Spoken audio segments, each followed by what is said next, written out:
तो यहाँ पे हमारा नेक्स्ट क्वेश्चन बोल रहा है कि the combined ages of husband wife and son is 90 years. ठीक है, मतलब हस्बैंड वाइफ और सन, इनका एज का सम कितना है 90 ईयर्स। ठीक है, the husband is the oldest, the difference between the ages of husband and wife is 1/3 of the age of the son. ठीक है, मतलब हस्बैंड बड़ा है और इन दोनों के बीच का डिफरेंस जो है, हस्बैंड और वाइफ के बीच का डिफरेंस, ये कितना है 1/3 किसका, सन का। ठीक है, after 10 years the age of son would be half of his father. ठीक है, मतलब 10 साल बाद, ठीक है, सन जो है मतलब फादर और सन 10 साल बाद का एज हो गया, तो सन जो है वो फादर के एज का आधा है। ठीक है, इसका मतलब अगर दोगुना कर दे तो ये क्या हो जाएगा, बराबर हो जाएगा। ठीक, तो यहाँ पे एफ की वैल्यू निकाल सकते हैं हम लोग, क्या निकलेगा 2s + 20 - 10।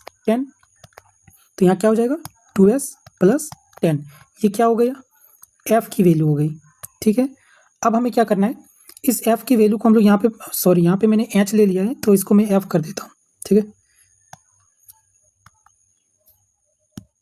तो ये जो है फादर है और ये मदर है, तो इसको डब्ल्यू रहने देते हैं। ठीक है, या फिर इसको चलो मदर ही कर देते हैं, मदर।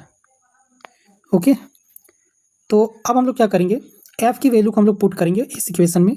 ठीक है, तो ये इसको हम लोग क्या लिख सकते हैं, ठीक है, 2s + 10 - m is equal to s/3। इसको अगर मैं सॉल्व करूं तो 2s - s/3 + 10 is equal to m। ठीक है, इसको फर्दर सॉल्व करूं तो 6s - s + 30 is equal to 3m। ठीक है, अब क्या हो जाएगा ये, तो 5s - 3m is equal to -30। ठीक है, ये दूसरा इक्वेशन हो गया। ठीक, अब इस f की वैल्यू को इक्वेशन 1 में भी पुट करते हैं तो ये क्या हो जाएगा। ठीक है, तो 2s + 10 + m + s is equal to 90। इसको हम लोग सॉल्व करेंगे तो क्या हो जाएगा 3s + m is equal to कितना हो जाएगा 80। ठीक है, अब इस इक्वेशन को और इस इक्वेशन को हम लोग क्या करेंगे, सॉल्व करेंगे।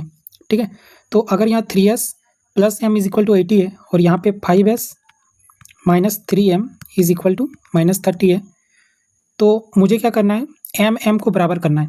ठीक है, तो m को बराबर करने के लिए क्या करना होगा, इसको 3 से मल्टीप्लाई करना होगा।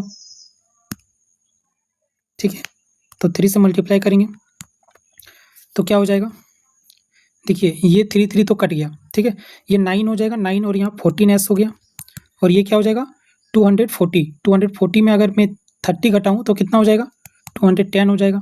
ठीक है, s बराबर क्या हो जाएगा, तो 14 एकम 14 और 14 × 5 = 70 मतलब 15। s बराबर 15 हो गया तो f बराबर हमें पता चल जाएगा। ठीक है, क्या हो जाएगा 15 दूनी 30 + 10 कितना हो जाएगा 40। ठीक, अगर ये f 40 है तो क्या हम m निकाल सकते हैं। ठीक है, f + m + s बराबर 90। तो यहाँ पे f कितना है मेरा 40 + m निकालना है प्लस s कितना है 15 इज इक्वल टू 90। ठीक है, तो m इज इक्वल टू क्या हो जाएगा 90 - 40 50 55। ठीक है, तो कितना हो जाएगा 5 और यहाँ 3 35। ठीक है, तो हमारा जो आंसर होगा वो क्या हो जाएगा, ऑप्शन सी।